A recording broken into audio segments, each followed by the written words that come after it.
హల్లెలూయా. మన ప్రభువైన యేసు క్రీస్తు అతి శ్రేష్టమైన నామమును బట్టి ఈ పూట ఈ యొక్క ప్రభు పరిశుద్ధ బలారాధనకి మరి త్వరపడి సిద్ధపడి మరి సమయానికి చేరి వచ్చిన మీ అందరికీ ప్రేమ వందనాలు, దేవునికి స్తోత్రాలు. కొద్దిగా ఎదురుగా జరిగితే బాగుంటుంది కదమ్మా. అమ్మా కొద్దిగా ఎదురుకు వస్తే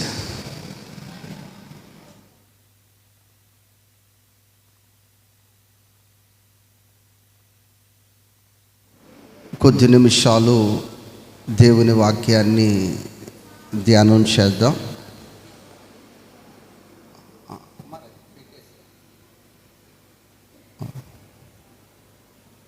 ఒక్కసారి రెండు చేతులు పైకెత్తి దేవునికి స్తోత్రాలు చెల్లిద్దాం. హల్లెలూయా. ప్రియ దేవుని బిడ్డలారా, ప్రభు మనలను ప్రేమించి ఈ నూతన సంవత్సరములో మనకిచ్చిన వాగ్దానాన్ని మరొకసారి మనము చదువు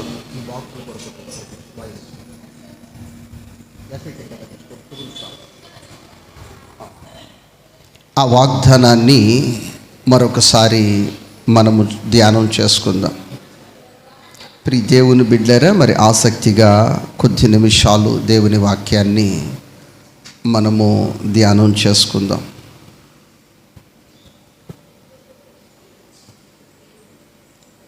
యోహాను సువార్త 4:15 అధ్యాయము 4 వాక్యము.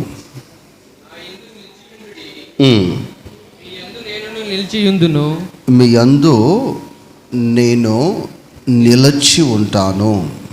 మీ యందు నిలిచి ఉంటాను. మరి ఈ 2వ మాసములో ప్రభువా, మరి మా జీవితానికి, మా సంఘమునకు, మా జీవితానికి, కుటుంబానికి అవసరమైన వాగ్దానము అనుగ్రహించు ప్రభు అని ప్రార్థనలో కనిపెడుతూ ఉంటే ప్రభు బయలుపరిచిన విషయాలు ఏమిటంటే, ఆయనది ఇది సంపదల గని అని, ఇంకా ఇందులో మరికొన్ని విషయాలు ఆత్మదేవుడు మనము నేర్చుకోవటానికి బయలుపరచడం జరిగింది. దేవునికి స్తోత్రము. హల్లెలూయా. ప్రభు మరి ఈ సంవత్సరం అంతా ఇది సంవత్సరానికి సరిపడా వాగ్దానం. ఈ సంవత్సరం అంతా మన కుటుంబములో, వ్యాపారములో, వ్యవసాయ సేద్యములో, ఉద్యోగములో, విద్యాభ్యాసములో, ప్రయాణములో ఆయన నిలిచి ఉండాలి అంటే మరి మనం ఏమి చేయాలి? రైస్ కుక్కర్ తెచ్చుకున్నాం, అందులో రైస్ పోసాం, నీళ్లు పోసాం, పెట్టుకుంటే అది ఉడికిపోతుందంటే ఉడికిపోదు. దానికి పవర్ కలెక్షన్ సరిగ్గా ఉన్నప్పుడే ఆ బియ్యము అన్నముగా మార్చబడుతుంది. ఫ్యాన్ తెచ్చుకున్నాం, నెత్తిని కట్టుకున్నాం, దానికి ఒక పవర్ కలెక్షన్ కరెక్ట్గా మనం ఇవ్వగలిగినప్పుడే ఆ ఫ్యాన్ ద్వారా మనకి గాలి వస్తుంది. అలాగా ఈ వాగ్దానం ప్రభు ఇచ్చాడు, మనం తీసుకున్నాం, సరిపోదు. ఆ వాగ్దానము మన జీవితంలో ప్రభు నెరవేర్చాలంటే కొన్ని సూచనలు ఆత్మదేవుడు మనలను ప్రేమించి ఈ సమయంలో మనకు బయలుపరుస్తూ ఉన్నాడు. 91వ కీర్తన 14 వాక్యాన్ని ఒకసారి చదువుకుందాం. 91వ కీర్తన 14 వాక్యాన్ని ఒకసారి మనం చదువుకుందాం. అతడు నన్ను ప్రేమించుచున్నాడు గనుక నేను అతనిని తప్పించెదను. నేను ఆ వ్యక్తి దగ్గర నిలిచి ఉంటా. ఆ వ్యక్తి దగ్గర నేను నిలిచి ఉంటా. అక్కడ నేను వర్క్ చేయాలంటే, ఆ వ్యక్తిని నేను తప్పించాలి అంటే, ప్రమాదములో నుంచి తప్పించాలి అంటే, ఇరుకుల నుంచి, ఇబ్బందుల నుంచి, నాశనకరమైన గుంట నుంచి, పగటి కాలమందు ఎగురు బాణము నుంచి, చీకటిలో సంచరించు రోగము నుంచి, శాపము నుంచి ఆ వ్యక్తిని నేను తప్పించాలి అంటే అతడు నన్ను ప్రేమించాలి. ఎవరు ప్రేమించాలి? నన్ను ప్రేమించాలి. ఎప్పుడైతే నువ్వు యేసు ప్రభువుని ప్రేమించగలుగుతావో అప్పుడు ఈ వాగ్దానము నీ జీవితంలో నా దేవుడు నెరవేరుస్తాడు. ఇప్పుడు యేసు ప్రభువుని ఎలాగ నీవు ప్రేమించాలి? ఎలా ప్రేమించాలి అంటే, నా ప్రియ దేవుని బిడ్డలారా, ఈ ప్రేమ నీ జీవితంలో నీవు కలిగి ఉన్నావా? చాలామంది చాలా భక్తిగానే ఉంటారు, కానీ చాలామంది చాలా నిష్ఠగానే ఉంటారు, చాలామంది చాలా పర్ఫెక్ట్గానే ఉంటారు. కానీ వాళ్ళలో ప్రేమ అనేది చూస్తే అది కనిపిస్తుందా అంటే అసలు కనిపించని పరిస్థితి. అపోస్తుడైన పౌలు గారు ఆ విషయంలో కొరింథీ సంఘానికి మొదటి పత్రిక 13వ అధ్యాయం 1వ వాక్యములో మాట్లాడుతూ ఉన్నాడు. ఆ ప్రేమే లేకపోతే ఆ మ్రోగే తాళానికి ఆ వ్యక్తికి ఏ విధమైన తేడా లేదు. ఇరువురు సమానమే. నా ప్రియ దేవుని బిడ్డలారా, ఈ ప్రేమ నీ జీవితంలో ఉందా? ఈ ప్రేమ ఎప్పుడైతే నీ జీవితంలో ఉంటుందో ఈ వాగ్దానానికి నీవు యోగ్యుడవు, యోగ్యురాలవు. దేవునికి స్తోత్రము, హల్లెలూయా. అయితే ఇప్పుడు నీవనొచ్చు, మేము యేసు ప్రభు అంటే మాకు చాలా ఇష్టం, యేసు ప్రభు అంటే చాలా ఇష్టం, యేసు ప్రభుని నేను ప్రేమిస్తున్నాను అని నువ్వు చెప్పొచ్చు.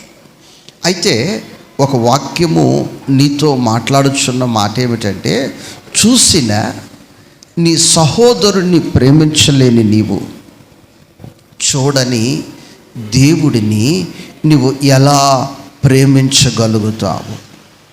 నా ప్రియ దేవుని బిడ్డలారా, ఈ ప్రేమలో కూడా సమయోచితమైన జ్ఞానముతో కూడిన ప్రేమ ఉండాలి. సమయోచితమైన జ్ఞానముతో కూడిన ప్రేమ ఉండాలి. ఆ ప్రేమను గురించి కూడా నేను ఒకసారి చెప్తాను. ఒక సహోదరులు ఒక ఇరువురు ఉన్నారు. ఈ ఇరువురు కూడా ప్రేమ ఎక్కువైపోయింది. వీళ్ళిద్దరికి ఏమి ఎక్కువైందమ్మా? ప్రేమ అంటే ఉండవలసిన ప్రేమ కంటే అధికమైపోయింది. అంటే వీళ్ళు ఈ వాక్యాన్ని తీసుకున్నారు, ప్రేమ ఉండాలి కదని ప్రేమ. అయితే ప్రియ దేవుని బిడ్డలారా, ఈ ప్రేమలోనే ఇరువురు మధ్యలో ఒక స్వార్థం వచ్చింది. ఏమొచ్చిందమ్మా? స్వార్థం వచ్చింది. ఎలా స్వార్థం అంటే, ఒక వ్యక్తికి డబ్బులు అవసరం, మరొక వ్యక్తికి అధిక వడ్డీ అవసరం. దేవునికి స్తోత్రం. ఈ వ్యక్తికి ఏమో డబ్బు మీద ప్రేమ, ఆ వ్యక్తికి వడ్డీ మీద ప్రేమ, అధిక వడ్డీ. అయితే ఈ దీనికి తగినట్టు మళ్ళీ ఇది క్రీస్తు ప్రేమని యాడ్ చేసుకున్నారు. దానికి ఏవి ప్రేమ? క్రీస్తు ప్రేమని యాడ్ చేసుకుని ఆ వ్యక్తి ఇచ్చాడు, ఈ వ్యక్తి తీసుకున్నాడు, ఎవరికి తెలియదు. ఒక 6 నెలల తర్వాత ఒక వ్యక్తి కనిపించట్లేదు. ఈ వ్యక్తి వచ్చి నన్ను అడుగుతున్నాడు, పలాని సహోదరుడు రావట్లేదు ఏంటంటే, పాస్టర్ అంటుంది సహోదర ప్రేమ అంటే ఎట్లా ఉండాలి? ఎట్లా ఉండాలి? సహోదర ప్రేమ అంటే ఇలా ఉండాలి. ఎంత ఎంత ఎంత ప్రేమగా అడుగుతున్నాడో చూడంటే, బాబు ఏంటో రాలేదు, మరి నేను ఈ వారములో వెళ్ళి నేను వాళ్ళ ఇంటికి వెళ్ళి ప్రార్థన చేసి వస్తాలే అని అడిగితే, మరలా వచ్చేసి 4 రోజుల తర్వాత మరలా వచ్చి అడుగుతున్నాడు. అప్పుడు పాస్టర్కి అనుమానం వచ్చేసింది, ఏంటి ప్రేమ ఎక్కువైపోయింది అని. దేవునికి స్తోత్రము, హల్లెలూయా. ఇక తర్వాత నన్ను అడగొద్దు, నేను మీకు చెప్పను, ఇద్దరికి నాకు కనిపించలా. దేవునికి స్తోత్రం. ప్రియ దేవుని బిడ్డలారా, దేవుని వాక్యం చెప్తుంది, ఎఫెసీ పత్రిక 5వ అధ్యాయము 27వ వాక్యము, క్రీస్తు సంఘమును ప్రేమించి. క్రీస్తు క్రీస్తు సంఘమును ప్రేమించి. ప్రియ దేవుని బిడ్డలారా, ఈ సంఘమును ఈ యొక్క అధ్యాయములో, ఈ వాక్యములో ఎలా పోలుస్తున్నాడంటే క్రీస్తు శరీరముగా పోలుస్తున్నాడు.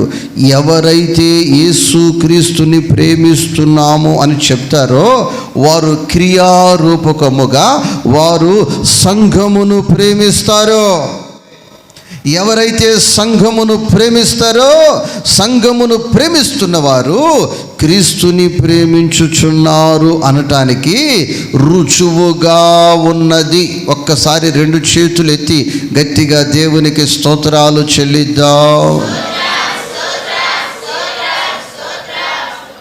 అయితే ఈ సంఘమును ప్రేమించే అనుభవాలు ఏ విధముగా ఉంటాయంటే, ఈ సంఘములో విశ్వాసులు ఉంటారు, ఈ సంఘములో సంఘ పెద్దలు ఉంటారు, ఈ సంఘములో దైవజనులు ఉంటారు.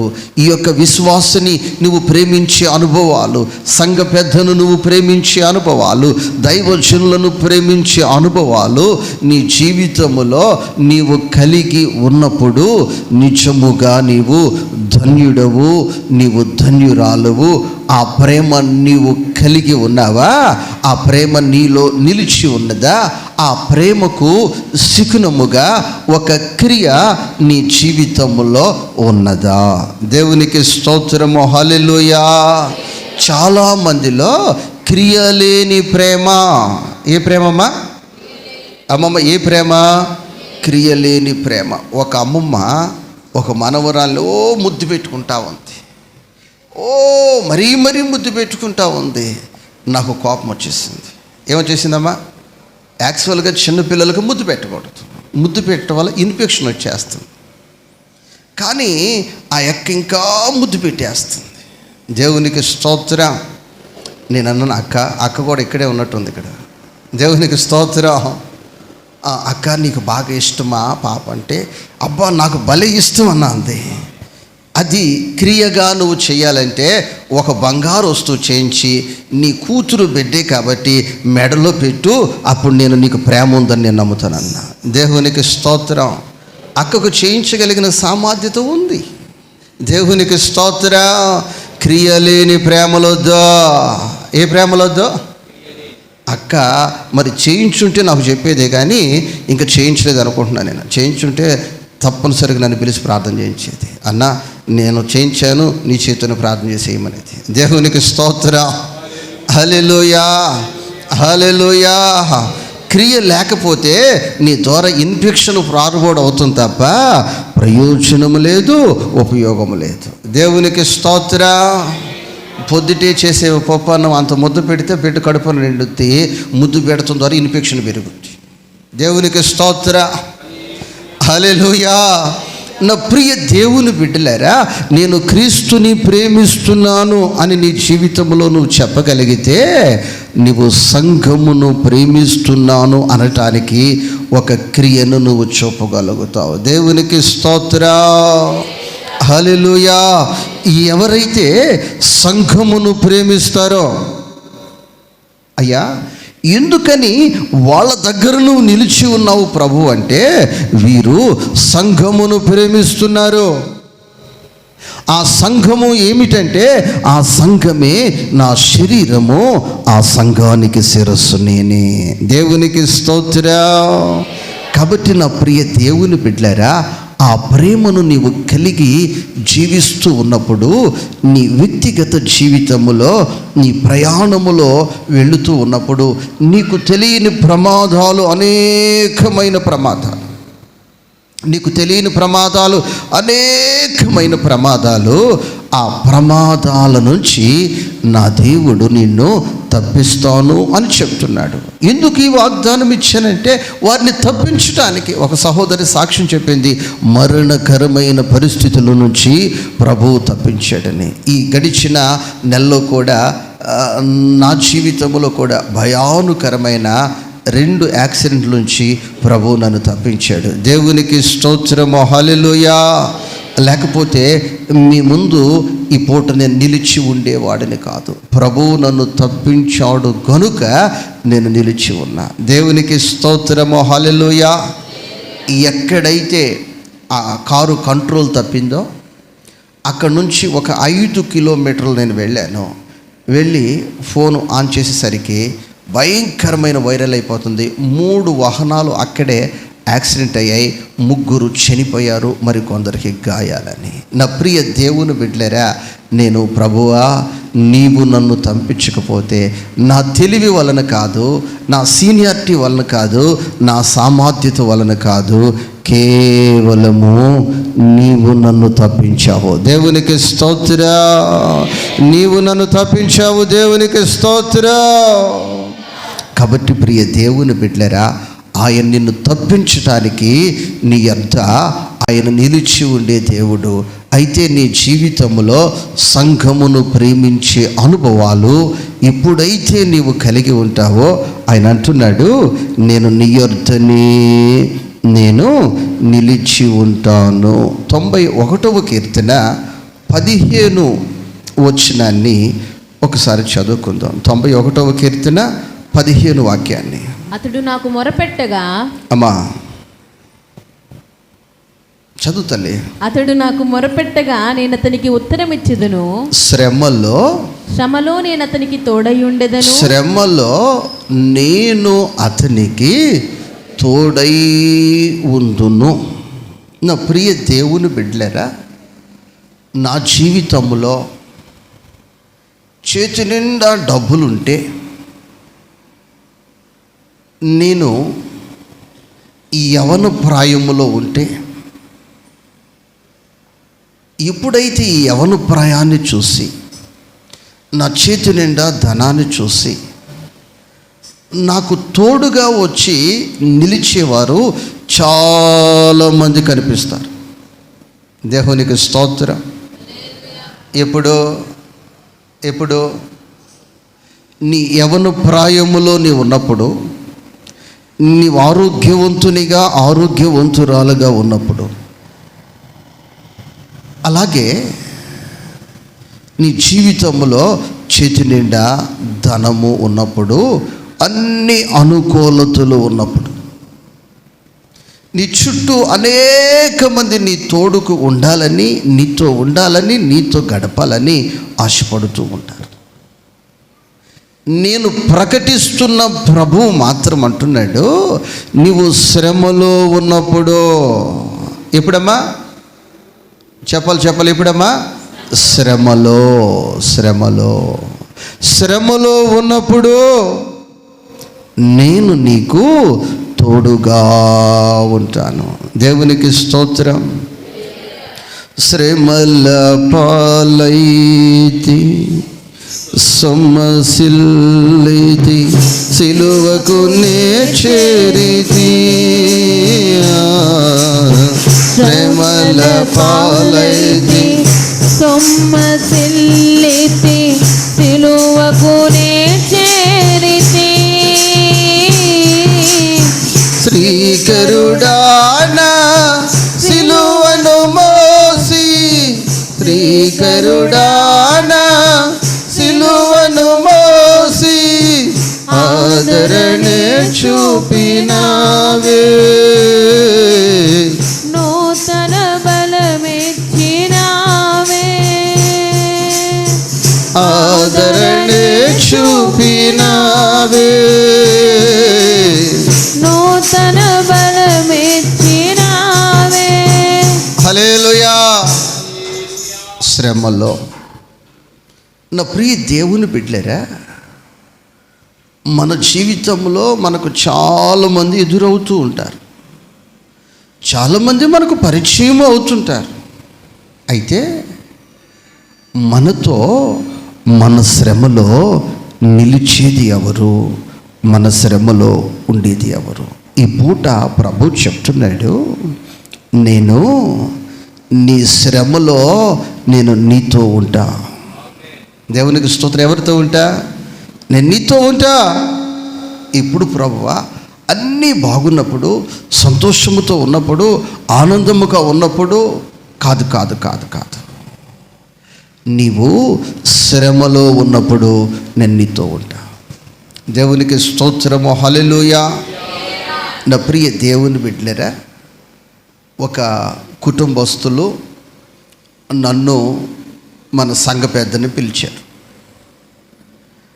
మీరు తప్పనిసరిగా రావాలి అని ఒత్తిడి చేసి పిలిచారు. నేను మన సంఘ పెద్ద వెళ్ళిన తర్వాత అక్కడ పరిస్థితులు చాలా ఘోరంగా ఉన్నాయి. ఏంటి ఘోరంగా ఉన్నాయంటే, వాళ్ళు హిందువుల మధ్యలో నుండి యేసుక్రీస్తుని సొంత రక్షకునిగా అంగీకరించి వారు బాప్తిసం పొందారు.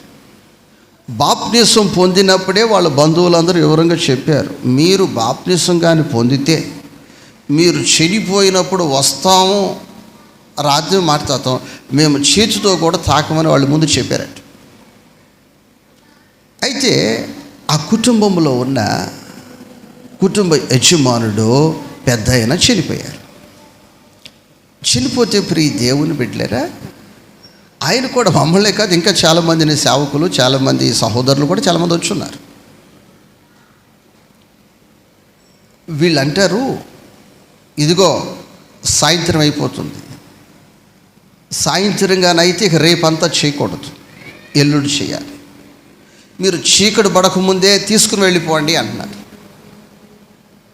ఆ వ్యక్తిని తీసుకుని వెళ్ళటానికి అక్కడ ఎవరు లేరు. చాలామంది బైబిల్ పట్టుకొచ్చారు, చాలామంది ప్రార్థన అయితే మేము చేస్తామనే వాళ్ళు ఉన్నారు, ప్రసంగం అయితే మేము చెప్తామనే వాళ్ళు ఉన్నారు, పాట అయితే మేము పాడతాము, ఇస్తే దుమ్ము రేపేస్తామనే వాళ్ళు ఉన్నారు. దేవునికి స్తోత్రము, హల్లెలూయా. చీకటి పడిపోతుంది, వాళ్ళు లాంగ్వేజ్ మార్చి మాట్లాడుతూ ఉన్నారు. నేను చెప్పాను సంఘ పెద్దకి, ఇప్పుడు మనము చేయవలసింది పాటలు పాడే పని కాదు, ప్రార్థన చేసే పని కాదు, ప్రసంగం చెప్పే పని కాదంటే మరి ఏంటనంటే ఈ పెట్టి నువ్వు నేను మోయాలని చెప్పా. దేవునికి స్తోత్రం, హల్లెలూయా. ఒక అతను వచ్చి నువ్వు ఎట్ట మోస్తావు అన్నాడు. మా ఇంటి పేరు అంతా పాకే. దేవునికి స్తోత్రం, హల్లెలూయా, హల్లెలూయా. మా వాడ పేరు ఒకే కొండ. దేవునికి స్తోత్రం. మేమందరము సియోను కొండ మీద ఉండేవారు. కూడా చప్పట్లో హల్లెలూయా. కాదయ్యా, రక్త సంబంధికులే మోయాలంటున్నారు మళ్ళీ వాళ్ళు. ఎవరు అంటున్నారు? ఒక పిచ్చోడా, మదంతా ఒకే రక్తము, అది యేసు రక్తం. కూడా చప్పట్లో హల్లెలూయా, హల్లెలూయా. ప్రియ దేవుని బిడ్డలారా, ఇద్దరు పాపం చిన్న పిల్లలు ఉన్నారు. ఆ పిల్లల్ని సాయం పట్టుకొని, అందులో ఒకడేం పొడుగ్గా ఉన్నాడు, ఒకడు కురుసుగా ఉన్నాడు. ఆ కురుసుకున్నవాడు స్వాములకి తోడు చేసేసి, ఆ పొడుక్కున్నవాడు నాకు తోడు చేసి మేము మోస్తా పోతూ ఉంటే ఇటు చూస్తూ ఉన్నారు. వాళ్ళు లేనంట వాళ్ళు. ఎవరాళ్ళు? వాళ్ళ ఇంటి పేరు లేనంట వాళ్ళు. అవును, మా ఇంటి పేరు పశువుల పాక. దేవునికి స్తోత్రం, హల్లెలూయా. పక్కింటి పేరు చెప్పమంటారా? హల్లెలూయా. ఒలివల కొండ. దేవునికి స్తోత్రం. మావాడ పేరు ఏంటది? దేవునికి స్తోత్రము, హల్లెలూయా. శ్రమలో. ఎక్కడది? శ్రమలో.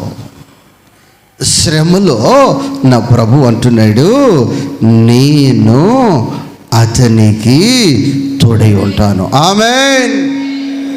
నా ప్రియ దేవుని బిడ్డలారా, ఇస్సాకు జీవితాన్ని కొనసాగిస్తూ వ్యవసాయ సేద్యము కొరకు, ఆ పశువుల కొరకు, ఆ పశువుల మందరు కొరకు బావి తవ్వుతూ ఉన్నాడు. చక్కటి నీళ్ళు వస్తే వాళ్ళు శత్రువులు చేసే పని ఏమిటంటే, ఈ ఓటలు మావి, ఈ ఓటలు మావి, ఈ ఓటలు మావి, మీ వాటి చేసుకోండి. రే, ఇక వీడికి నీళ్లు లేవు, వీడి మందలకు నీళ్లు లేవు, వీడి సేద్యానికి నీళ్ళు లేవని సంతోషపడుతూ ఉంటే, మరొక చాట మరలా అక్కడ భావితీగని జలలు కలిగిన ఊటలు. దేవునికి స్తోత్రం, హల్లెలూయా. అప్పుడు జరిగిన గొప్ప కార్యం ఏమిటంటే ఆదికాండము 26 అధ్యాయము 28 వాక్యాన్ని ఒకసారి చదువుకుందాం. ఆదికాండము 28 వచనం, 26 అధ్యాయము 28 వాక్యాన్ని చదువుకుందాం. వారు నిశ్చయముగా యెహోవా నీకు తోడై ఉండుట చూచితిమి. దేవునికి స్తోత్రము, హల్లెలూయా. శత్రువు చూశాడు. ఏం చూశాడు? విరోధి చూశాడు. ఏం చూశాడు? నీ పొరుగువాడు చూశాడు. ఏం చూశాడు అంటే, ప్రియ దేవుని బిడ్డలేరా, నువ్వు సినిమా పెట్టి గట్టి సౌండ్ పెట్టి పిల్లల్ని ఎగిరిస్తుంటే మీ పక్క వాళ్ళు చూస్తున్నారా? మీ పక్క వాళ్ళు చూస్తున్నారా? కానీ ఇస్సాకు జీవితంలో శత్రువులు చూస్తున్నారు. యెహోవా ఇస్సాకుకి తోడై ఉన్నాడని కూడా చప్పట్లో హల్లెలూయా, హల్లెలూయా. అన్నా, నేను రాత్రి దర్శనాన్ని చూసా. మా చెబుతాలు ఏ దర్శనం అంటే, ఎలుగు వచ్చింది నా మీదకి. ఏమొచ్చిందమ్మా? అవునమ్మా, నెలపొడుపు కదమ్మా అంటే, కాదన్నో ఎలుగు నా మీదకి వచ్చింది. ఎవరు చూశారు? నేనే చూసాను. లేదు, ఇక్కడ ఇస్సాకు కాదు చూసింది, శత్రువు చెప్తున్నాడు. ఏం చూసావా అంటే, ఆ వ్యక్తికి దేవుడు తోడై ఉన్నాడు. ఆమేన్. ఆ తోడై ఉన్న దేవుడు నీతో చెప్తున్నాడు, ఇదిగో నీ శ్రమలో నేను తోడై ఉంటాను. కాబట్టి ఈరోజు నువ్వు సంతోషంలోనే ఉండొచ్చు, ఈరోజు నువ్వు ఆనందంలోనే ఉండొచ్చు, ఈరోజు నీ జీవితంలో నా జీవితంలో అన్నీ అనుకూలముగా ఉండొచ్చు. ఈరోజు అయ్యా నీ తోడు నాకు చాలు. ఏమనాలమ్మా? అపోస్తుడైన పౌలు గారు అన్నాడు, నీ కృప నాకు చాలు. మనం చెప్పాలి, నీ తోడు నాకు చాలు. నీ తోడు చాలయ్యా, నీ నీడ చాలయ్యా, నీ తోడు చాలయ్యా, నీ నీడ చాలయ్యా, నీవుంటే నాకు చాలు యేసయ్యా, నీ వెంటే నేను ఉంటా యేసయ్యా, నీవుంటే నాకు చాలు యేసయ్యా, నీ వెంటే నేను ఉంటానేసయ్యా, నీ తోడు చాలయ్యా, నీ నీడ చాలయ్యా, నీ తోడు చాలయ్యా, నీ నీడ చాలయ్యా, నీవుంటే నాకు చాలు యేసయ్యా, నీ వెంటే నేను ఉంటానేసయ్యా. నీకు ఇలలో ఏదియు లేదు అసాధ్యము, నీదు కృపలో మాకేదియు కాదిల సమానము. హల్లెలూయా. నా జీవితంలో ధనం ఉండొచ్చు, అంతస్తు ఉండొచ్చు, ఆస్తులు ఉండొచ్చు, అధికారం ఉండొచ్చు, పదవి ఉండొచ్చు, ఉద్యోగం ఉండొచ్చు, వ్యాపార లాభాలు ఉండొచ్చు. అది నీకు సమానము కాదు, సమానము కాదు. నిన్నటి దినాన ఒక ఉన్నతమైన పదవిలో ఉన్న వ్యక్తి ఇప్పుడు జైల్లో ఉన్నాడు. మొన్నటి దినాన ఒక ఉన్నతమైన స్థాయిలో ఉన్న వ్యక్తి ఈరోజు ఆ స్థాయిలో లేడు. కానీ యేసయ్య నీ జీవితంలో ఉంటే, నీ జీవితంలో ఆయన నీ యందు నిలిచి ఉంటే, నీ జీవితంలో ఏది ఆయన నిన్ను తక్కువ చేయకుండా నిన్ను కాపాడగలిగిన వాడు. కాబట్టి నీ జీవితంలో అడగవలసింది ఏంటంటే, నీ తోడు నాకు చాలు. ఆమేన్. నీ తోడు నాకు చాలని. ఎవరి మీద అయితే ఆయన తోడు కావాలని అలా ఆయన మీద మాత్రమే ఆధారపడతారో, నా ప్రియ దేవుని బిడ్డలారా, ఆయన అక్కడే వారి వారి దగ్గర ఆయన అక్కడే నిలిచి ఉంటాడు. ఏంటో అక్కడే ఉన్న యువతులకు రావంటే, వాళ్ళు నా తోడు చాలు ఏమంటారమ్మా? నా తోడు చాలు అయ్యా.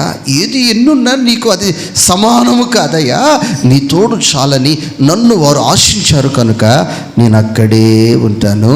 ఈ సంవత్సరం అంతా ఈ వాగ్దానము వారి జీవితంలో నేను నెరవేరుస్తూనే ఉంటాను. దేవునికి స్తోత్రం. హల్లెలూయా.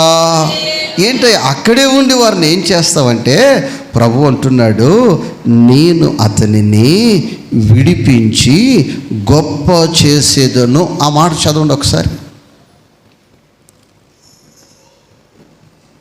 అమ్మ. 15వ వచనం, 91వ కీర్తన 15వ వచనం. శ్రమలో నేను అతనికి తోడై ఉండేదను, అతని విడిపించి అతనిని విడిపించి అతని గొప్ప చేసేదను. అతనిని గొప్ప చేసేదను. ఇప్పుడు ఆయన నిన్ను గొప్ప చేయాలన్న ఆలోచనతో ఉన్నాడు. ఆయన అక్కడే ఉండి అతన్ని ఏం చేస్తావంటే, అతన్ని నేను గొప్ప ఆలోచిస్తున్నాను, గొప్ప చేయాలి, గొప్ప చేస్తాను.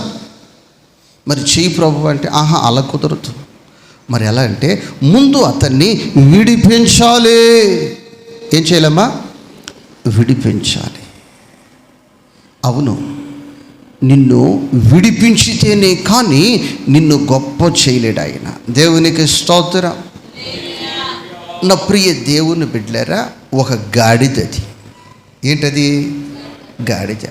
నా ప్రభు గాడిదను కూడా గొప్ప చేయాలని అనుకున్నాడు. ఎవరమ్మా? ఏదో వాళ్ళను మాత్రమే, లేకపోతే వాళ్ళను మాత్రమే కాదు. ఆయన ప్రతి ఒక్కరిని గొప్ప చేయగలడు. నువ్వు అనుకుంటావు, ఇంకేముందిలే, నా జీవితం అయిపోయింది, నా బ్రతుకు అయిపోయింది, చదువు లేదు, చదువు లేని సన్యాసిని, అంత అయిపోయింది, వయసు అయిపోయింది, నన్నేం గొప్ప చేస్తాను అనుకోవచ్చు. కానీ ఆయన ప్రారంభిస్తే ఆయన ఎవరినైనా గొప్ప చేయగలడు. దేవునికి స్తోత్రం. గాడిదనైనా గొప్ప చేయగలడు, గాడిదలను పోగొట్టుకున్న వాడినైనా ఆయన గొప్ప చేయగలడు. ఆమేన్. అయితే గొప్ప చేయాలంటే విడిపించాలి. ఎందుకని విడిపించాలంటే, ఈ గాడిద అక్కడ కట్టబడింది. దీన్ని గొప్ప చేయాలంటే దీన్ని విడిపించాలి. దీన్ని విడిపించాలంటే శిష్యులను ప్రభువు పంపించాడు. దాన్ని విడిపించుకొని తీసుకుని రండి, అది నాకు కావాలి. దేవునికి స్తోత్రం. నా ప్రియ దేవుని బిడ్డలారా, నా జీవితంలో, నీ జీవితంలో, మన జీవితంలో మనము లోక సంబంధమైన వాటికి మన మనసు కొన్నిటికి కట్టుబడిపోయి ఉంటుంది. కొన్నిటికి ఆకర్షితులైపోతాం. అంటే అది మన ఆలోచన విధానాలు, మనమున్న వాతావరణము, మనం పెరిగిన పరిస్థితులను బట్టి దానికి మనం ఆకర్షితులమై బందీలమైపోయి ఉంటాం. ప్రభువు నన్ను గొప్ప చేయాలి అంటే, ప్రభువు నేను గొప్ప చేయాలంటే నీవు వాటి నుంచి విడుదల రావాలి. దేవునికి స్తోత్రం. హల్లెలూయా. నా ప్రియ దేవుని బిడ్డలారా, నా ప్రియ సహోదరి, నా ప్రియ సహోదరులారా, నాకు చిన్నప్పుడు ఒక కోరిక ఉండేది, ఒక ఆశ ఉండేది. ఈ కోరిక, ఈ ఆశ ఏంటంటే, మీసాలు బలంగా పెంచుకోవాలని, గెడ్డం పెంచుకోవాలని, బుల్లెట్ మీద తిరగాలని ఉండేది. ఇక నేను జువల్దీన్లో ఒక తండ్రి గారు నాకు పరిచయస్తున్నాడు. ఆయన చూస్తే నా బ్రతుకు నాకు గుర్తొస్తుంది. ఆయనకి షవరూమ్ పనే ఖర్చు లేదు. 6 నెలలు ఒక దగ్గర మొక్కు, 6 నెలలు ఒక దగ్గర మొక్కు. ఆయన మధ్యలో వస్తూ ఉంటాడు. నేను సభలకు వస్తే మీకు చూపిస్తాను. దేవునికి స్తోత్రం, హల్లెలూయా. ఆ మధ్యకు వస్తూ ఉంటాడు. దేవునికి స్తోత్రం. అయ్యో, ఒకప్పుడు నా బ్రతుకు ఇదే కదా. నేను మొక్కులైతే ఎక్కడ ఇవ్వలేదు, కానీ బాగా ఇక్కడ దాకా పెంచుకుని ఒకసారి కటింగ్ చేయించుకునేవాడు. తిడితే నా ప్రియ దేవుని బిడ్డలేరా, పరిశుద్ధుల యొక్క ఉపదేశం విన్నా నేను. ఎవరు నన్ను తీయమని చెప్పలేదు.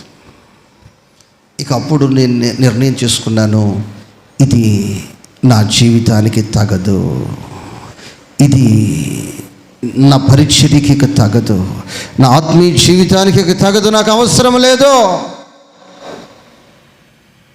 ఇక మరలా ఈరోజు వరకు నాకు ఆ ఆశ కానీ ఆలోచన కానీ రాలేదు. తెల్లవారితే మొదలుతే నొన్నకి వేసుకుంటాను. దేవునికి స్తోత్రం, హల్లెలూయా. నా ప్రియ దేవుని బిడ్డలారా, నీ జీవితంలో ఏదైతే ఎక్కువగా నీవు ఆశిస్తున్నావో, నీ జీవితంలో ఏదైతే దేనికైతే నువ్వు ప్రాధాన్యత ఇస్తున్నావో, నీ మనస్సాక్షి ప్రకారము నీ దృష్టి దానికే ప్రాధాన్యత ఇస్తుంటే, నా దేవుని వాక్యం ఈ పూట చెప్తుంది, దాని నుంచి నీవు విడిపించబడాలి. కానీ దేవుని వాక్యము సెలవిస్తున్న మాట, ఏది నీకు అది సమము కాదు, ఏది నీకు అది సమము కాదు. దేవునికి స్తోత్రం. నీకు ఇలలో ఏదియు లేదు అసాధ్యము, నీదు కృపలో మాకేదియో సాధిల సమానము. హల్లెలూయా.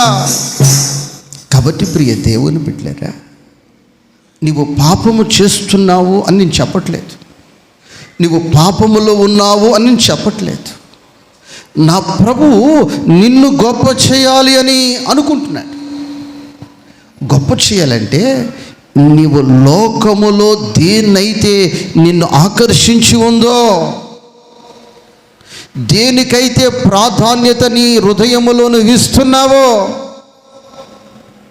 దాని నుంచి నువ్వు బయటికి రావాలి. దేవునికి స్తోత్రం. అప్పుడైతే దాని నుంచి నువ్వు బయటికి వచ్చి, ప్రభువా నీవుంటే నాకు చాలు కదయ్యా, నీవుంటే నాకు చాలు కదయ్యా, నీవుంటే నాకు చాలు కదయ్యా అంటే ప్రభు నిన్ను గొప్ప చెయ్య మొదలు పెడుతున్నాడు. దేవునికి స్తోత్రం. నేను ఒక గొప్ప జనముగా చేయాలనుకుంటున్నాడు. అబ్రహాం జీవితంలో కఠినంగా చెప్పేశాడు, నువ్వు టోటల్గా విడిచిపెట్టి వచ్చేసి అన్నాడు. అది చాలా కష్టమైన పని, చాలా కష్టమైన పని. కానీ అబ్రహాము దేవుడు అలా చేసేసాడు. మన మోషే ముందు ఆ పాట ఎత్తేస్తాడు పాడమంటే, గొప్ప జనముగా. ఎవరిని చేశాడు మోషే అంటే, నేను తర్వాత మోషే పాడుతుంటే నేను బైబిల్ చూస్తుంటే ఆ 12 అధ్యాయాన్ని చూస్తే అబ్రహాముతో నా ప్రభు చెప్పింది చిన్న మాట కాదు. అది తర్వాతైనా మీరు చదవండి.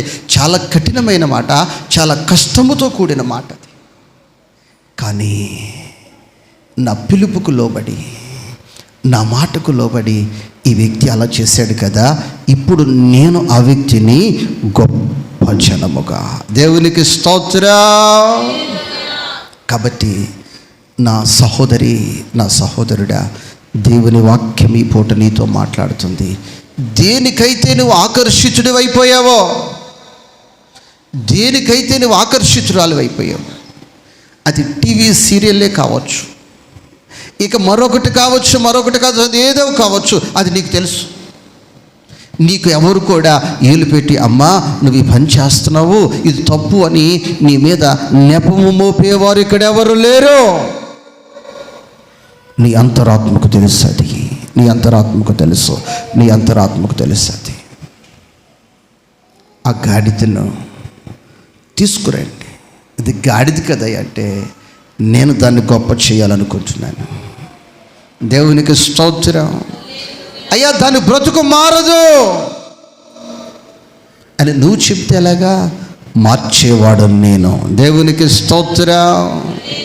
మార్చేవాడను నేను. కొందరు ఆ మనుషుడు మారడు, ఆ మనిషి మారదని మనిషి మీద నిందలు పెట్టి తక్కువ చేసి మాట్లాడతారు. అలా చేయొద్దండి. నా ప్రభు ఆ వ్యక్తిని ఇష్టపడుతున్నాడు, ఆ వ్యక్తిని కోరుకుంటున్నాడు, ఆ వ్యక్తిని ఆశిస్తున్నాడు, ఆ వ్యక్తిని నేను గొప్ప చేయాలనుకుంటున్నాను. అయ్యా నీ మాట ప్రకారం మేము తీసుకొస్తాం, విడిపించుకొని తీసుకురండి. గాడిద నువ్వు ప్రభువుకి కావాలి. ఎవరికి కావాలమ్మా? ప్రభువుకి కావాలి. ఇదిగో నాకు ఇక్కడ మేత దొరుకుతుంది, నీళ్లు దొరుకుతున్నాయి. ఏం దొరుకుతుంది? మేత దొరుకుతుంది, దానికి నీళ్లు దొరుకుతున్నాయి, పని దొరుకుతుంది. నాకేం తక్కువ, నేనెందుకు రావాలి? చాలామందికి ఆ మాట చెప్తే వాళ్ళు చెప్పేది ఏంటంటే నాకు మేత తక్కువ, నీళ్లు తక్కువ, పని తక్కువ. కానీ ఈ గాడిద ఆ శిష్యులతో అలా వచ్చేసిందమ్మా. దేవునికి స్తోత్రము, హల్లెలూయా. ఆ శిష్యులు దాన్ని దేవుని దగ్గరకు తీసుకొచ్చారు. దేవుని దగ్గరకు తీసుకొస్తే ఇప్పుడైతే అది విడిపించబడిందో ఈ వాక్యాన్ని ఒకసారి చదువుతాం. అతనిని విడిపించి గొప్ప చేసినాయి. అయితే విడిపించబడిన ఆ గాడిదను నా దేవుడు బ్రతుకు మార్చాడు. దేవునికి స్తోత్రం. నా పైకి ఎక్కి నన్ను ధన్యుని చేశాడు, యెరూషలేము వీధుల ఎంట యాత్ర చేశాడు. నా పైకి ఎక్కి నన్ను ధన్యుని చేశాడు, యెరూషలేము వీధుల వెంట యాత్ర చేశాడు. నా బ్రతుకు మార్చి నాకు ఘనత తెచ్చాడు. హల్లెలూయా. ఏం తెచ్చాడమ్మా? ఎవరికి ఘనత? గాడిదకు ఘనత. గాడిద నీకెలా వచ్చిందే ఘనత? నీవు గాడిదివి కదా. నేను గాడిదని అయి ఉండొచ్చు, అదొకప్పుడు. నేను విడిపించబడ్డాను. విడిపించబడితే ఈ శిష్యులు నన్ను ఎక్కడకు నడిపించారంటే యేసయ్య దగ్గరకు నడిపించారు. ఎక్కడికి నడిపించారు? యేసయ్య దగ్గరకు నడిపించారు. ఆ యేసయ్య నాకు ఏం చేశాడు అంటే నా బ్రతుకే మార్చేశాడు, నాకు ఘనత తెచ్చాడు. దేవునికి స్తోత్రం. ఎంతకాలం దీనికి ఘనత, ఎంతకాలం వీడికి ఘనత అంటే యేసయ్య గాడిద మీద నిలిచి ఉన్నంత చేపు. ఆమేన్. ఇప్పుడు యెరూషలేము స్త్రీలు ఖర్జూరపు మట్టలు ఆ గాడిద పాదాలకు మట్టి అంటకుండా పరుస్తున్నారు. యెరూషలేము కుమార్తెలు వారి పై వస్త్రములను తీసి ఆ గాడిద కాళ్లకు మట్టి అంటకుండా పరిచేస్తూ ఉన్నారు. అయ్యో, ఈ గాడిదకి ఎంత ప్రాముఖ్యత, ఎంత ప్రాధాన్యత అంటే ఆ గాడిద మీద యేసయ్య నిలిచి ఉన్నాడు. ఆమేన్. అందుకే వాగ్దానం మనకు చేశాడు, నేను నీ యందు నిలిచి ఉందును. ఆమేన్. ఈ వాగ్దానము నెరవేరుస్తూనే ఈ సంవత్సరములో ఒక్కొక్కరి జీవితాలైనా గొప్ప చేయబోతున్నాడు. కూడా చప్పట్లో హల్లెలూయా, హల్లెలూయా. ఎవరు సామాన్యమైన వ్యక్తులు కాదు. ఒక్కొక్కరిని ఒక్కొక్కరిని ఒక్కొక్కరిని ఒక్కొక్కరిని ఆయన గొప్ప చేయ మొదలు పెడుతున్నాడు. ఆమేన్. వాడి బ్రతుకులో వాడు మారడు, దీని బ్రతుకులు ఇది పైకి వచ్చేది లేదు, దీని జీవితం వింతే అని నీ చెవులతో నువ్వు వినేటట్లు నీ శత్రువు నిన్ను గేలు చేసి ఉండొచ్చు. నువ్వు చూసేటట్లు నీ ఎదుట అనేకులు అపహాస్యం నేను చేసి ఉండొచ్చు. కానీ నా దేవుడు చెప్తున్నాడు, ఇదిగో గాడిదనే ఘనపరిచిన వాడిని, గాడిదకే ఘనత తెచ్చిన వాడిని, గాడిద బ్రతుకుని మార్చిన వాడిని నేను నీకు చేయలేనా? ఇర్మియా ప్రవచన గ్రంథములో ఒక మాట అంటుంది, కుమ్మరికి మట్టికి చేసినట్లు కుమ్మరి నేను నీకు చేయలేనా? చేయగలడు అని ఎవరైతే విశ్వసిస్తారో వారి జీవితంలో నా దేవుడు అద్భుతాలను జరిగించబోతున్నాడు. కూడా చెప్పట్లో హల్లెలూయా, హల్లెలూయా. కాబట్టి ఆయన నీ నిలిచి ఆయన చేసేది 4వ కార్యక్రమం ఏమిటంటే రక్షణ. ఏమిటమ్మది? రక్షణ. రక్షణ. ప్రియ దేవుని బిడ్డలారా, ఒక తండ్రి ఆస్తిని కలిగి ఉన్నాడు. ఆ ఆస్తికి ఎవరికి హక్కు ఉంటుంది అని చూస్తే ఆ వ్యక్తితో ఉన్నందరికీ హక్కు ఉండదు, ఆ ఇంటిలో ఉన్నవారందరికీ హక్కు ఉండదు. ఆ ఇంటిలో మేనమామ పిల్లలు ఉంటారు, తోబుట్టు పిల్లలు ఉంటారు, ఇంకా తెలిసిన వారు ఉంటారు, బంధువులు ఉంటారు. వాళ్ళు కూడా వచ్చి ఇక్కడ కాలేజీ దగ్గర ఉందని చదువుకునే వాళ్ళు ఉంటారు, లేదో 4 రోజులు పండగ కదా అని వచ్చి వెళ్ళే వాళ్ళు ఉంటారు, లేకపోతే సముద్రం చూద్దామని వచ్చిన వాళ్ళు 4 రోజులు ఆగిపోయామనే వాళ్ళు ఉంటారు. ఉన్న వాళ్ళందరికీ ఆస్తుల మీద హక్కు ఉండదు, ఉన్న వాళ్ళందరికీ ఆ పొలం మీద, ఆ ఇంటి మీద హక్కు ఉండదు. ఎవరికంటే ఆ తండ్రి రక్తము పంచుకొని ఎందరైతే పుడతారో వారు మాత్రమే హక్కు కలిగి ఉంటారు. ఆమేన్. అలాగా ఇప్పుడు నీ జీవితములో పరలోక రాజ్యములో హక్కు కావాలి అంటే ఎక్కడమ్మా? పరలోక రాజ్యములో హక్కు నీవు పొందుకోవాలి అంటే నీ జీవితంలో నీవు ఆయన రక్తమును పానము చేసే వ్యక్తిగా ఉండాలి. ఆయన రక్తము చేత నీవు కడగబడాలి. ఎవరైతే ఆ రక్తము చేత కడగబడి బాప్తిసం పొంది ఆ రక్తమును, ఇది ద్రాక్షారసము కాదు, ఇది నా ప్రభువు నా కొరకు కార్చిన రక్తము. ఎవరి కొరకు కార్చిన రక్తము? నా ప్రభువు నా కొరకు కార్చిన రక్తము.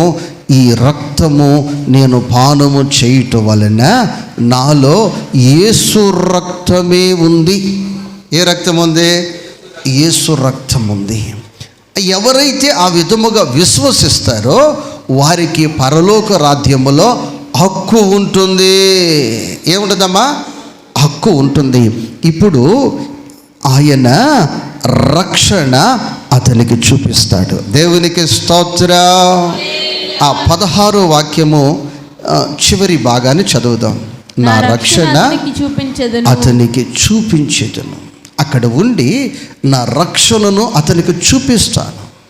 ఆకాశానికి భూమికి మధ్యలో 6 గంటల సేపు వేలాడుతూ ఆఖరి రక్తం ఓటు వరకు ఖర్చి, ఇదిగో నా రక్తమును అతనికి చూపిస్తున్నాను, నా శ్రమను ఆ వ్యక్తికి చూపిస్తున్నాను. ఎవరైతే ఈ రక్తమును పానము చేస్తారో వీరు పరలోక రాజ్యానికి యోగ్యులుగా మార్చబడతారు, పరలోక రాజ్యానికి అర్హులుగా మార్చబడతారు. దేవునికి స్తోత్రం. హల్లెలూయా. అమ్మా, ప్రతి ఒక్కరూ కూడా ఆ యొక్క రక్తాన్ని మీరు పానము చేయాలి. ఆ రక్తము ద్వారా కడగబడాలి.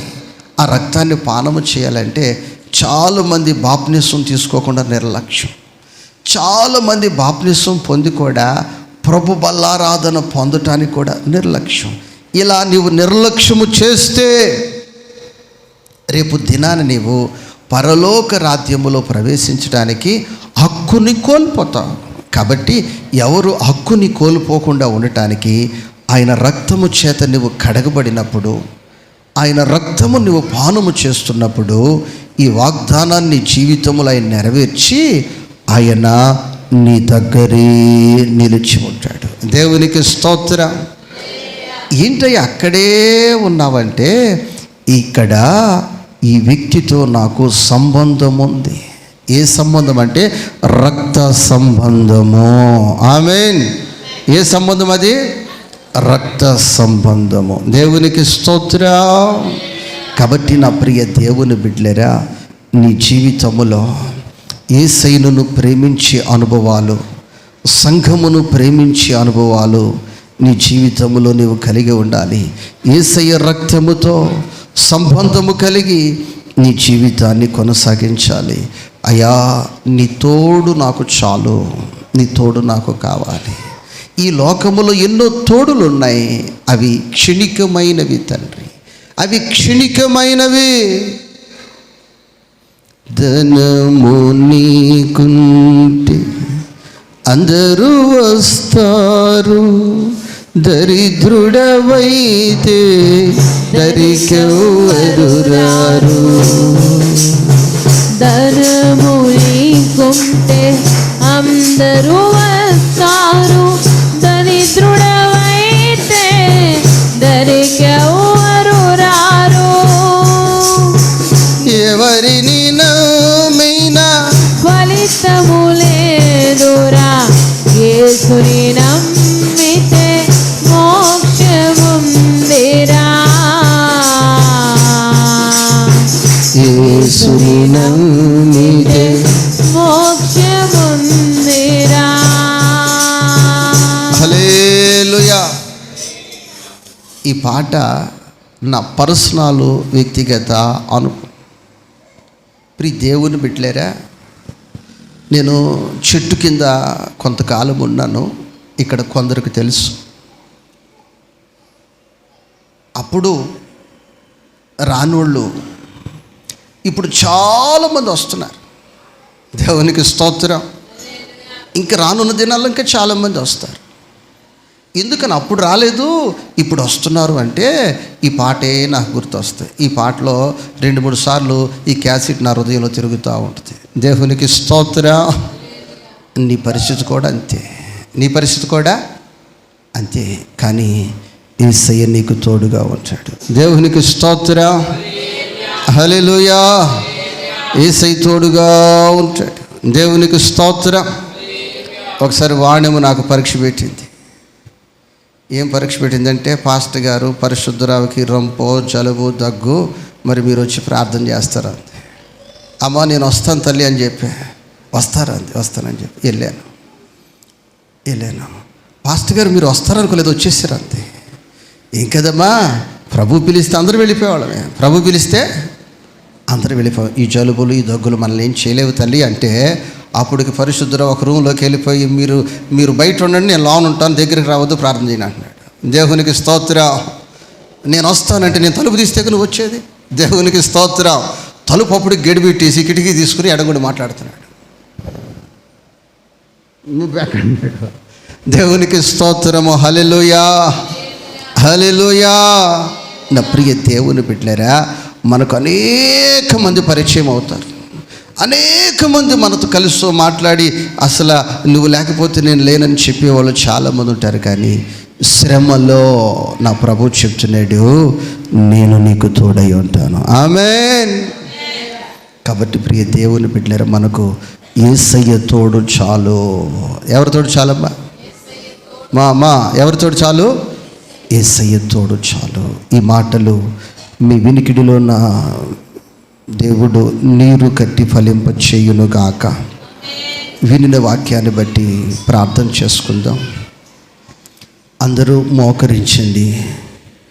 మోకరించిన ప్రతి ఒక్కరూ చేతులెత్తిన ప్రతి ఒక్కరూ నోరు తెరచి, దైవమా నీకు స్తోత్రాలు, స్తోత్రాలు అయ్యా, నీకు స్తోత్రాలు, స్తోత్రాలు, స్తోత్రాలు, స్తోత్రాలు. నీకు ఇలలో ఏదియో లేదు అసాధ్యము, మా మోకరించు తండ్రి, మా మోకరించు మోకరించు మోకరించు. ఆదిల సమానము నీకు ఇలలో ఏదియో లేదు అసాధ్యమో. నోరు తెరచి మాకేదియో ఆదిల సమానము. నీ మాట చాలయ్యా, నీ చూపు చాలయ్యా, నీ తోడు చాలయ్యా, నీ నీడ చాలయ్యా. నీ మాట చాలయ్యా, నీ చూపు చాలయ్యా, నీ తోడు చాలయ్యా, నీ నీడ చాలయ్యా. నీవుంటే నాకు చాలు యేసయ్యా, నీ వెంటే నేను ఉంటానేసయ్యా. నీవుంటే నాకు చాలు యేసయ్యా, నీ వెంటే నేను ఉంటా యేసయ్యా. ఆస్తులన్నీ పోయినా అనాథగా మిగిలిన అవును ప్రభువా, ఆప్తులే విడనాడిన ఆరోగ్యం క్షీణించిన ఆప్తులన్నీ పోయినా అనాథగా మిగిలిన ఆప్తులే విడనాడిన ఆరోగ్యం క్షీణించిన నీ మాట చాలయ్యా, నీ చూపు చాలయ్యా, నీ తోడు చాలయ్యా, నీ నీడ చాలయ్యా. అవునయ్యా, నీ మాట చాలయ్యా, నీ చూపు చాలయ్యా, నీ తోడు చాలయ్యా, నీ నీడ చాలయ్యా. అలాగే వినిన ఉపదేశమును బట్టి మనం ప్రార్థన చేసుకుందాం. స్తోత్రమయ్యా, స్తోత్రమయ్యా, స్తోత్రమయ్యా. నీవుంటే నాకు చాలు ప్రభువా. శ్రమలో నీవు నాకు తోడుగా ఉండే దేవుడవు తండ్రి. సంతోషముగా ఉండేటప్పుడు అనేక మంది నాతో సంతోషించడానికి సిద్ధమే, కానీ శ్రమలో ఉన్నప్పుడు నీవు మాత్రమే నాకు తోడై ఉన్న దేవుడవు. సంఘాన్ని ప్రేమించే అనుభవాలు నాకు అనుగ్రహించండి అయ్యా. విడిపించి గొప్ప జనముగా చేస్తానని మాట ఇచ్చారు. నన్ను లోకములో నుండి విడిపించి లోకాశలలో నుంచి తప్పించండి. నీవు గాడిదనే గొప్ప చేసిన దేవుడవు, నన్ను నీవు గొప్ప చేయగలవు. నీకు అసాధ్యమైనది ఏదీ లేదు. ప్రార్థన చేసుకుందాం అమ్మా, ప్రార్థన చేసుకుందాం. గాడిదకు నీళ్లు దొరుకుతున్నాయి, మేత దొరుకుతుంది, పని దొరుకుతుంది, ఆగిపోలేదు. శిష్యులతో వచ్చింది ప్రభు దగ్గరకు. అట్టి అనుభవాలలో నీవు ఈ నూతన సంవత్సరంలో ఎదురుకు నడిపించబడదువు కాక. ప్రార్థన చేద్దాం, ప్రార్థన చేద్దాం. వినిన వాక్యాన్ని బట్టి ప్రార్థన చేసుకుందాం. తండ్రి స్తోత్రములు స్తోత్రములయ్యా. మహనీయుడా మహాగరుడా, మీ దాసుని నిలబెట్టి అయ్యా మాట్లాడిన ప్రతి మాటను బట్టి, అభిషేకించి మీరు వెల్లడి చేసిన ప్రతి వాక్కును బట్టి వందనాలు చెల్లిస్తున్నాం ప్రభా. కృపతో జ్ఞాపకం చేసుకోమని కోరుచున్నాం. నీ యందును నేను నిలిచి ఉండి అని పలికిన దైవమా తండ్రి, శ్రమలో నేను అతనికి తోడై ఉంటానని, విడిపిస్తానని ప్రభా నీ నోటి వాక్కు ద్వారా తండ్రి యేసయ్య మమ్మల్ని సంతృప్తిపరిచి ధైర్యపరిచిన విధానాన్ని బట్టి స్తోత్రాలు చెల్లిస్తున్నాం. అతడు నన్ను ప్రేమించుచున్నాడు కనుక నేను అతన్ని తప్పించదనని పలికిన దైవమా, నీవు మమ్మల్ని ప్రేమించుచుండగా నీ ప్రేమలో నిలిచేవారమై ప్రభా మేము కడవరకు కొనసాగడానికి కృప చూపించమని కోరుచున్నాము తండ్రి. శ్రమలో నీవు మాకు తోడై ఉండగా మా శత్రువులు తండ్రి యేసయ్య అయ్యా మమ్మల్ని చూసి నివ్వెరపోయేవారుగా తండ్రి యేసయ్య మీరు మాకు తోడై ఉన్నారని ప్రభా వారు సాక్ష్యము చెప్పే విధముగా తండ్రి మేము కొనసాగే కృపనివ్వమని కోరుచున్నాము స్వామి. అయ్యా మమ్మల్ని తండ్రి ఏదైతే కట్టిపడేస్తుందో, మీ ప్రేమకు ఏదైతే ఎడబాటు చేస్తుందో వాటి నుంచి మమ్మల్ని విడిపించండి ప్రభా. అయ్యా మీ నామ మహిమార్థమై తండ్రి మమ్మల్ని గొప్ప జనముగా తండ్రి మీరు నిలబెట్టమని కోరుచున్నాం ప్రభా. ప్రాముఖ్యముగా తండ్రి మీ రక్షణను మేము చూచిన వారమై, మీ రక్షణను అనుభవించిన వారమై, ఆ పొందుకున్న ఆ రక్షణలో ప్రభా కడవరకు కొనసాగే కృపనివ్వమని కోరుచు ప్రభా.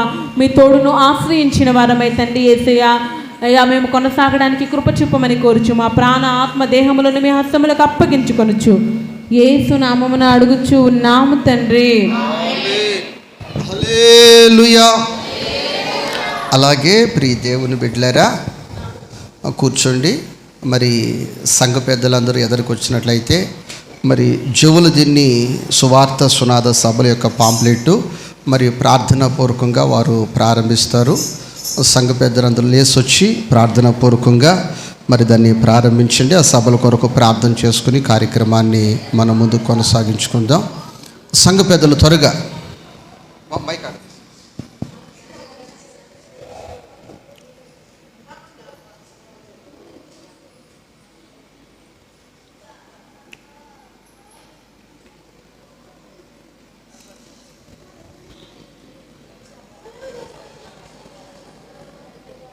త్వరగా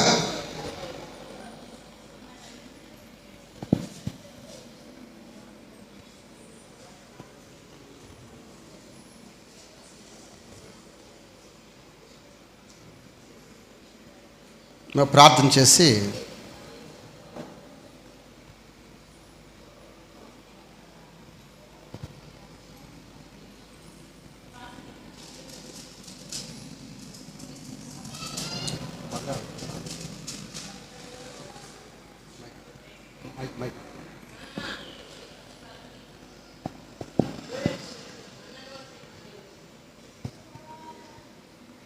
praise lord, praise lord, praise lord, praise lord, praise lord, praise lord, praise lord, praise lord. పరిశుద్ధుడా, ప్రేమ కలిగిన తండ్రి, జీవాధిపతి అయినటువంటి మా యేసయ్య, మీ బంగారమైన అప్రంజ పాదాలకు వందనాలు మరియు వేలాది స్తుతులు స్తోత్రాలు ప్రభువా. తండ్రి, ఫిబ్రవరిలో జరగచ్చు ఉన్నటువంటి జవుల దిన ప్రాంతంలో జరుగుతున్నటువంటి సువార్త సునాద పండుగల కొరకు ప్రార్థన చేయించున్నాం ప్రభువా. తండ్రి, ఈ సమయంలోనైనా తండ్రి ఆ వాల్ పోస్ట్ను ఆవిష్కరిస్తూ ఉండగా మీరే మా మధ్యలో భారం వహించి నడిపించమని అడుగుచున్నాం ప్రభా. జరుగుచూ ఉన్నటువంటి పండుగలు మీ నామానికి మహిమకరంగాను కూడి వచ్చిన ప్రతి ఒక్క బిడ్డకి కూడా దీవెనకరంగా జరగాలి ప్రభువా. తండ్రి, అన్యుల మధ్యలో జరుగుచూ ఉన్నటువంటి పండుగలు నాయన తండ్రి ప్రభువా, మేము పాడుచున్నటువంటి పాటల ద్వారా హృదయాలు మార్చబడాలయ్యా. మీ దాసులను నిలబెట్టి వెల్లడిపరుచున్నటువంటి వాక్కుల ద్వారా వాళ్ళ హృదయాలు మార్చబడాలి ప్రభువా. తండ్రి, మీరు చేసినటువంటి మేలును అయా సాక్ష్యాలుగా చెప్పుచుండగా నాయన తండ్రి ప్రభువా, వాళ్ళ మనోనేత్రములు తెరచబడాలి ప్రభువా. ప్రాముఖ్యంగా ప్రాంతానికి కావాల్సిన ఆ దినములు 3 దినములయ్యా మంచి వాతావరణం అనుగ్రహించండి, విద్యుత్ను అనుగ్రహింపచేయండి అయ్యా. తండ్రి, ఎందరైతే భారం వహించి బాధ్యతలు వహించి నాయన పరిచర్యలో ముందుకు వచ్చి ఉన్నారు వారందరినీ కూడా మీరు నాయన తండ్రి రెట్టింపు ఆశీర్వాదాలతో నింపమని మీ సన్నిధి తోడుగుంచమని యేసు పరిశుద్ధ నామంలో అడుగుచున్నాము తండ్రి. ఆమేన్. హల్లెలూయా. అందరూ గట్టిగా స్తోత్రం స్తోత్రం చెప్తాం గట్టిగా. 3